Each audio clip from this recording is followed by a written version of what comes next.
ഈശോയിൽ സ്നേഹിക്കപ്പെട്ട പ്രിയ സഹോദരി സഹോദരന്മാരെ, തന്റെ ജീവനേക്കാൾ ഉപരി വിശ്വാസത്തെ വിലമതിക്കുകയും വിശ്വാസത്തിന് വേണ്ടി നിലകൊള്ളുകയും സത്യത്തിനും നീതിക്കും ധർമ്മത്തിനും വേണ്ടി പോരാടുകയും ചെയ്ത വിശ്വാസത്തിന്റെ തീച്ചൂളയിൽ ഉരുകിത്തീർന്ന ഒരു ജീവിതത്തിന്റെ ഉടമയായ വിശുദ്ധ ഗീവർഗീസിന്റെ തിരുനാൾ നമ്മൾ ഇന്ന് വളരെ ഭക്തിയോടെ ആഘോഷിക്കുകയാണ്. കത്തോലിക്ക സഭയിൽ പുണ്യവാളന്മാരുടെ ഒരു ലിസ്റ്റ് എടുത്തു നോക്കിയാൽ ഈ ലോകത്തിലെ ഏറ്റവും കൂടുതൽ ആളുകൾ വിലമതിക്കുന്ന ഒരു വിശുദ്ധനാണ് വിശുദ്ധ ഗീവർഗീസ് എന്ന് നമുക്ക് പറയേണ്ടി വരും. പ്രത്യേകിച്ചും കേരളത്തിലെ സാഹചര്യത്തിൽ നമ്മൾ ചിന്തിച്ചു നോക്കിയാൽ വിശുദ്ധ ഗീവർഗീസിനോട് ഉള്ള പ്രാർത്ഥനയും ഭക്തിയും കേരളത്തിന്റെ എല്ലായിടത്തും വളരെ ശക്തമായ രീതിയിൽ നിലകൊള്ളുന്നുണ്ട്. അതിന്റെ കാരണം ഇതാണ്: ഗീവർഗീസ് തന്റെ വാക്കുകളിൽ വിശ്വസ്തനാണ്. ഗീവർഗീസ് തന്റെ പ്രവൃത്തികളിൽ ബോധ്യമുള്ളവനാണ്. തന്റെ തമ്പുരാന് വേണ്ടി ചങ്ക് തുറന്നു കൊടുക്കുന്നവനാണ്. അവൻ മറ്റുള്ളവർക്ക് വേണ്ടി ജീവൻ ബലി കഴിക്കുന്നവനാണ് വിശുദ്ധ ഗീവർഗീസ് എന്ന് ബോധ്യമുള്ളത് കൊണ്ടാണ് കേരളത്തിന് ഇന്ന് ഇത്രയും പ്രചാരം ഗീവർഗീസിന്റെ പെരുന്നാളിൽ ലഭിച്ചിരിക്കുന്നത്. അതുകൊണ്ട് തന്നെ കേരളത്തിൽ ആരെങ്കിലും ഒരു നേർച്ച ഗീവർഗീസിന് നേർന്നാൽ ആ നേർച്ച നിറവേറ്റിയില്ലെങ്കിൽ അവരുടെ ഉള്ളിൽ എപ്പോഴും ഒരു ഭയം ഉണ്ടായിരിക്കും. കാരണം ഗീവർഗീസിനോട് വാക്ക് തെറ്റിച്ചാൽ തമ്പുരാൻ അതിൽ ഇടപെടും, ശക്തമായി ഇടപെടും എന്ന് നമ്മുടെ ജനതകൾ വിശ്വസിക്കുന്നുണ്ട്. പ്രിയമുള്ളവരെ, 3-ാം നൂറ്റാണ്ടിൽ നമ്മുടെ ഇപ്പോഴത്തെ ഇസ്രായേലിലെ നമ്മുടെ കപ്പദോക്യ എന്ന് പറഞ്ഞ സ്ഥലത്ത് ജനിച്ച് ഇസ്രായേലിലെ ഇപ്പോഴത്തെ ഇസ്രായേലിലെ ലിദ്ദ എന്ന സ്ഥലത്ത് രക്തസാക്ഷിയാക്കപ്പെട്ട വിശുദ്ധ ഗീവർഗീസിന്റെ തിരുനാളാണ് നമ്മൾ ആഘോഷിക്കുന്നത്. ഗീവർഗീസിന്റെ തിരുനാൾ ആഘോഷിക്കുമ്പോൾ വെറുതെ ഒരു കുർബാന ചൊല്ലി ഭക്ഷണം കഴിച്ച് പിരിയുന്നതിനേക്കാൾ ഉപരിയായി ഗീവർഗീസിന്റെ ജീവിതത്തിലുണ്ടായിരുന്ന ചില ഗുണങ്ങൾ നമ്മൾ കണ്ടുപഠിക്കേണ്ടത് ആവശ്യമാണ് എന്ന് എനിക്ക് തോന്നുന്നു. അതിൽ ഒന്നാമത്തെ ഗുണം എന്ന് പറയുന്നത് ഇതാണ്: ഗീവർഗീസ് എന്തും തുറന്നു പറയുന്നവനാണ്. മുഖം നോക്കാതെ തുറന്നു പറയുന്നവനും ഇടം വരെ നോക്കാതെ പ്രവർത്തിക്കുന്നവനുമാണ് ഗീവർഗീസ്. അതിന്റെ ഏറ്റവും വലിയ ഉദാഹരണം അന്നത്തെ ഈ ലോകം കണ്ട ഏറ്റവും വലിയ ക്രൂരനായ ചക്രവർത്തികളിൽ ഒരാളായ ഡയക്ലീഷ്യന്റെ പീഡനത്തിന് മുൻപിൽ പോലും പതറാതെ തന്റെ തമ്പുരാന് വേണ്ടിയിട്ട്, സത്യത്തിന് വേണ്ടിയിട്ട്, സത്യദൈവത്തിന് വേണ്ടിയിട്ട് അവൻ ചങ്ക് വിരിച്ചു നിന്നു. തമ്പുരാനെ ഉപേക്ഷിക്കാൻ തനിക്ക് സാധിക്കുകയില്ല എന്ന് ആ സാമ്രാജ്യത്തിന്റെ തലവനായ ഡയക്ലീഷ്യന്റെ മുഖത്ത് നോക്കി തന്റെ ഇടത്തോടെ പറയുന്ന വിശുദ്ധ ഗീവർഗീസ്. ഇതാണ് ഞാൻ പറഞ്ഞത്. തന്റെ എന്താണേലും ആരോടാണേലും മുൻപിൽ നിൽക്കുന്ന ആരും നോക്കാതെ തുറന്നു പറയാനുള്ള ചങ്കുറപ്പ്, അത് വിശുദ്ധ ഗീവർഗീസിന്റെ ഒരു കരുത്താണ്. ആ ഒരു കരുത്തിലേക്ക് നമ്മൾ വളരണം. നമ്മൾ പലപ്പോഴും മനുഷ്യരെ പ്രീതിപ്പെടുത്തുന്ന രീതിയിൽ അവരുടെ മുമ്പിൽ നമ്മൾ താഴ് വണങ്ങി ഇറച്ചാലിച്ച് നിന്ന് അവർ പറയുന്നതെല്ലാം അനുസരിച്ച് സത്യമാണെങ്കിലും നുണയാണെങ്കിലും ശരിയാണെങ്കിലും തെറ്റാണെങ്കിലും അതിന് വഴങ്ങിക്കൊടുക്കുന്ന ഒരു നട്ടലില്ലാത്ത അവസ്ഥയിലേക്ക് നമ്മൾ നീങ്ങുന്നുണ്ടെങ്കിൽ പ്രിയമുള്ളവരെ ശ്രദ്ധിക്കുക. നമ്മുടെ ഗീവർഗീസ് അതല്ല നമ്മളെ പഠിപ്പിക്കുന്നത്. തന്റെ ഇടത്തോടെ നിവർന്നു നിന്ന് മുഖത്ത് നോക്കി കാര്യം പറയാൻ പഠിക്കണം. ആരും ആയിക്കൊള്ളട്ടെ. അത് ചിലപ്പോൾ നിങ്ങൾക്ക് ജീവിതം തന്നെ ഭീഷണിയായേക്കാം. നിങ്ങളുടെ പേരും നിങ്ങളുടെ സ്ഥാനവും മാനമെല്ലാം നഷ്ടപ്പെട്ടേക്കാം. എങ്കിലും ശ്രദ്ധിക്കണം, നീ ചങ്ക് തുറന്ന് സ്നേഹിക്കുന്ന തമ്പുരാന്റെ മുമ്പിലാണ് നീ നിൽക്കുന്നത് എന്നുള്ള ബോധ്യമുണ്ടെങ്കിൽ നിനക്ക് ആരോടും മുഖം നോക്കാതെ വർത്താനം പറയാൻ സാധിക്കണം. ഇതാണ് ഗീവർഗീസ് നമ്മളെ പഠിപ്പിക്കുന്ന ഒന്നാമത്തെ സത്യം. രണ്ടാമത്തെ സത്യം എന്ന് പറയുന്നത്, അല്ലെങ്കിൽ അവന്റെ ഗുണം എന്ന് പറയുന്നത് അവന്റെ അപാരമായ ധൈര്യമാണ്. അതിസാഹസികമായി ഓരോ കാര്യങ്ങൾ ചെയ്ത് 20ാമത്തെ വയസ്സിൽ തന്നെ ആ റോമ സാമ്രാജ്യത്തിന്റെ ഡയക്ലീഷ്യൻ ചക്രവർത്തിയുടെ സൈന്യത്തിന്റെ മുഴുവൻ തലവനാകാനുള്ള പദവിയിലേക്ക് വരെ ഉയർത്തപ്പെടാനായിട്ട് അത്രയും കരുത്തുറ്റവനായി അവൻ ശത്രുക്കളെ നേരിട്ടവനാണ്. അദ്ദേഹത്തിന്റെ ധൈര്യത്തിന് മറ്റൊരു ഉദാഹരണം ഒരു വ്യാളിയെ കൊല്ലുന്നതാണ്. ലിബിയയിലെ രാജാവിന്റെ മകളുടെ ജീവൻ രക്ഷിക്കാൻ വേണ്ടിയിട്ട് തന്റെ ജീവൻ തൃണവൽക്കരിച്ചുകൊണ്ട് ഗീവർഗീസ് ആ വ്യാളിയെ നേരിടുകയും ആ വ്യാളിയെ നേരിടുന്നതിന് മുമ്പ് തന്നെ ഗീവർഗീസ് വേറൊരു കാര്യം കൂടെ ചെയ്തു. തന്റെ ധൈര്യം അവിടെ കാണിച്ചു. അതിലുപരിയായിട്ട് തന്റെ തമ്പുരാനോടുള്ള പ്രതിബദ്ധത കാണിച്ചുകൊണ്ട് ഗീവർഗീസ് പറഞ്ഞു, ലിബിയയിലെ രാജാവിനോട് പറഞ്ഞു, ഈ വ്യാളിയെ ഞാൻ ഇല്ലാതാക്കാൻ, നിങ്ങളെ രക്ഷിക്കാൻ, നിന്റെ പുത്രിയെ ഞാൻ രക്ഷിക്കാം. പക്ഷേ അത്യുന്നതനായ ദൈവത്തിന്റെ പുത്രനായ ക്രിസ്തുവിൽ നീ വിശ്വസിക്കുമെന്നും നിന്റെ കുടുംബം മാമോദീസ സ്വീകരിക്കുമെന്നും എനിക്ക് ഉറപ്പ് തരണം എന്ന് വെച്ചെന്നാൽ ധൈര്യത്തോടു കൂടി സാക്ഷ്യം വഹിക്കുന്ന ഗീവർഗീസിനെയാണ് അവിടെ നമ്മൾ കാണുന്നത്. ലിബിയയിലെ രാജാവിനോട് പറയുകയാണ്, നീ നിന്റെ കുടുംബവും ജ്ഞാനസ്നാനപ്പെടണം, എന്റെ തമ്പുരാനിൽ നിങ്ങൾ വിശ്വസിക്കുമെന്നുണ്ടെങ്കിൽ ഈ വ്യാളിയെ ഞാൻ ഇല്ലാതാക്കാം. അപ്പൊ താൻ ചെയ്യാൻ പോകുന്ന സാഹസിക പ്രവൃത്തികളുടെ ഇടയിലും തന്റെ തമ്പുരാൻ സാക്ഷ്യം വഹിക്കാനുള്ള മനസ്സ്, അതാണ് ആ ഗീവർഗീസിന്റെ ജീവിതത്തിൽ നമ്മൾ കാണുന്നത്. മൂന്നാമത്തെ ഗുണം എന്ന് പറയുന്നത് അധികാരവും പദവിയും, പണവും പദവിയും പേരും പ്രശസ്തിയും ഒന്നും ഗീവർഗീസിനെ സംബന്ധിച്ചിടത്തോളം ഒരിക്കലും ഒരു കാര്യമായിരുന്നില്ല. ഗീവർഗീസിന് വേണമെങ്കിൽ രാജാവ് ഓഫർ കൊടുത്തതാണ്.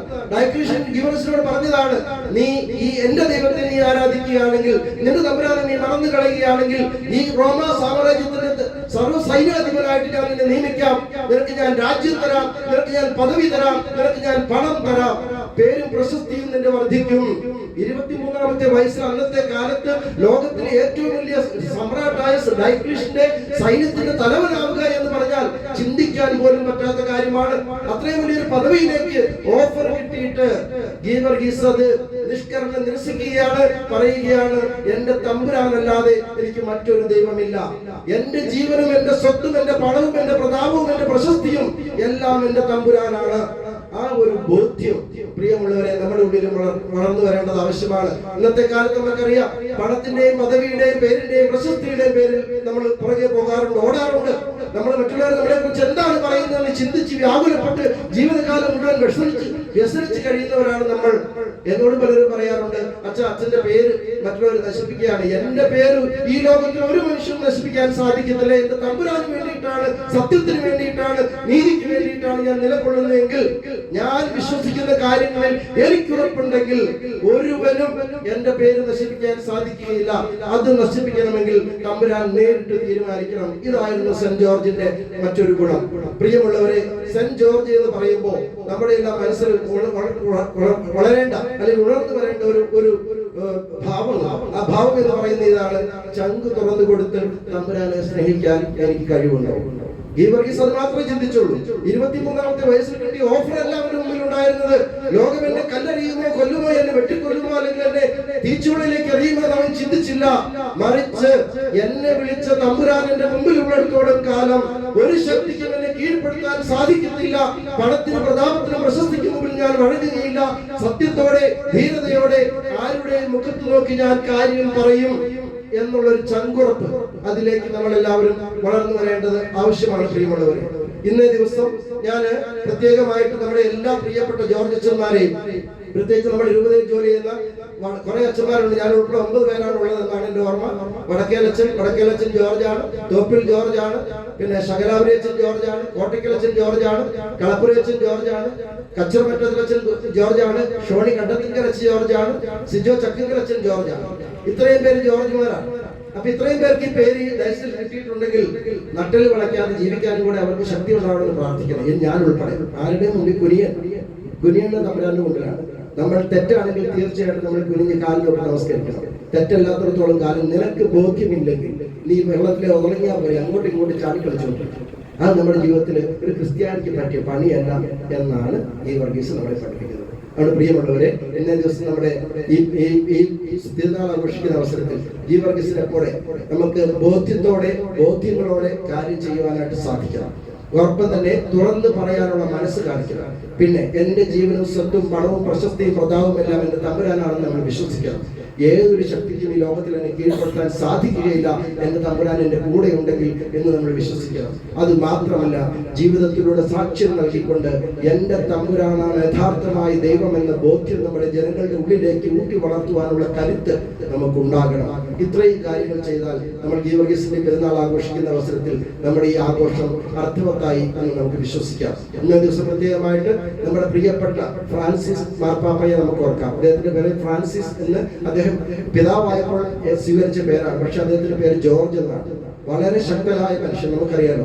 ആരോടും എന്തും വളരെ പക്വതയോടെ വളരെ സ്നേഹത്തോടെ തുറന്ന് പറയുന്ന മനുഷ്യൻ, ആരെയും ഒഫൻഡ് ചെയ്യാതെ വളരെ സ്നേഹത്തോടെ സംസാരിക്കുന്നത് ഗീവർഗീസിനെ പോലെ തന്നെയാണ്. ഒന്നും ചിന്തിക്കാതെ പ്രവർത്തിക്കുന്ന ആളാണ് നമ്മുടെ പരിശുദ്ധ പിതാവ്. ആ പരിശുദ്ധ പിതാവിന് വേണ്ടി നമുക്ക് പ്രാർത്ഥിക്കാം.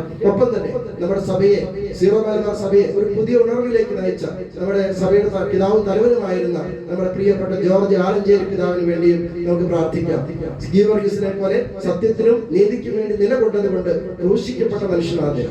ക്രൂശിക്കപ്പെട്ട മനുഷ്യൻ ഇന്നും അദ്ദേഹം തീച്ചുള്ളിൽ ഉരുകിക്കൊണ്ടിരിക്കുകയാണ്.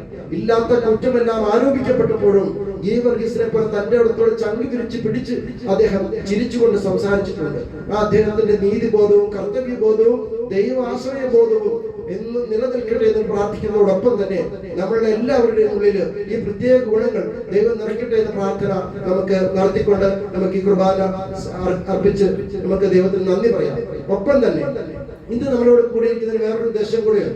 കുറെ പേര് ബർത്ത്ഡേ ആഘോഷിക്കുക. ഒന്ന് ജോസഫ് സാറ് 19-ാം തീയതി ആഘോഷിച്ചു, ബീന മാഡം ഇന്നലെ 23-ന് ആഘോഷിച്ചു, അയ്യോ സാർ 15-ാം തീയതി ആഘോഷിച്ചു, ഇനി 27-ാം തീയതി അപ്പു ആഘോഷിക്കും, മെയ് 6-ന് ആഷിഖോ സാർ ആഘോഷിക്കുന്നുണ്ട്, മെയ് 6-ന് അച്ചു ആഘോഷിക്കുന്നു, മെയ് 7-ന് അച്ചു ആഘോഷിക്കും. അപ്പൊ കുറെ ബർത്ത്ഡേ ബേബികളുടെ നടുവിലാണ് നമ്മൾ നിൽക്കുന്നത്. അപ്പൊ ഈ ബർത്ത്ഡേ എല്ലാം കൂടെ കൂട്ടി നമുക്ക് ഗീവർഗീസിന്റെ കാൽപാദത്തിലേക്ക് വെച്ചു കൊടുക്കാം. ഗീവർഗീസിനെ പോലെ തന്റെ ഇടത്തോടെ ചങ്ക് വിരിച്ചു പിടിച്ചുകൊണ്ട് ജീവിക്കാനുള്ള കരുത്ത് ഇവർക്ക് കിട്ടട്ടെ എന്ന് പ്രാർത്ഥിക്കും. പ്രത്യേകിച്ച് ജോസഫ് സാറിനും ആഷിഖോ സാറിനും ഐജു സാറിനും അപ്പുവിനും നമ്മുടെ അച്ഛനും എല്ലാവർക്കും ബീന മാഡത്തിനും പ്രത്യേകമായി ജന്മദിനത്തിന്റെ 1000 മംഗളങ്ങൾ ഞാൻ ആശംസിക്കുകയാണ്. ഇന്നത്തെ ഈ കുർബാന ഞാൻ അർപ്പിക്കുന്നത് നിങ്ങൾക്ക് വേണ്ടിയിട്ടാണ്, നിങ്ങളുടെ കുടുംബത്തിന് വേണ്ടിയിട്ടാണ്. ഞാൻ കാസയും വീരാസയും കയ്യിലെടുക്കുമ്പോൾ അതിൽ അപ്പവും വീഞ്ഞും നിറഞ്ഞിട്ടുണ്ടെങ്കിലും അതിൽ നിങ്ങളുടെ ജീവിതവും ഞാൻ വെച്ചു കൊടുക്കും. ഇന്നത്തെ ദിവസം എന്തിനു വേണ്ടിയാണെന്നല്ലേ? ഗീവർഗീസിനെ പോലെ തന്റെ ഇടത്തോടെ തമ്പുരാൻ സാക്ഷ്യം വെച്ച് ജീവിക്കാനുള്ള കൃപ നിങ്ങൾക്ക് കിട്ടട്ടെ എന്ന പ്രാർത്ഥനയ്ക്ക് വേണ്ടി മാത്രം. അതുകൊണ്ട് ഒരിക്കൽ കൂടി എല്ലാവർക്കും ഈ തിരുനാളിന്റെ മംഗളം ആശംസിക്കുന്നതോടൊപ്പം തന്നെ എല്ലാവർക്കും ജന്മദിന മംഗളങ്ങളും ആശംസിച്ചുകൊണ്ട് നമുക്ക് ഈ കുർബാന ഏറ്റവും സ്നേഹത്തോടെ നമ്മുടെ തമ്പുരാൻ അർപ്പിക്കാം. നീതിമാനായ ദൈവം, സർവശക്തനായ ദൈവം നമ്മളെല്ലാവരെയും സമൃദ്ധമായിട്ട് അനുഗ്രഹിക്കട്ടെ. പിതാവിന്റെയും പുത്രന്റെയും പരിശുദ്ധാത്മാവിന്റെയും നാമത്തിൽ ആമേൻ.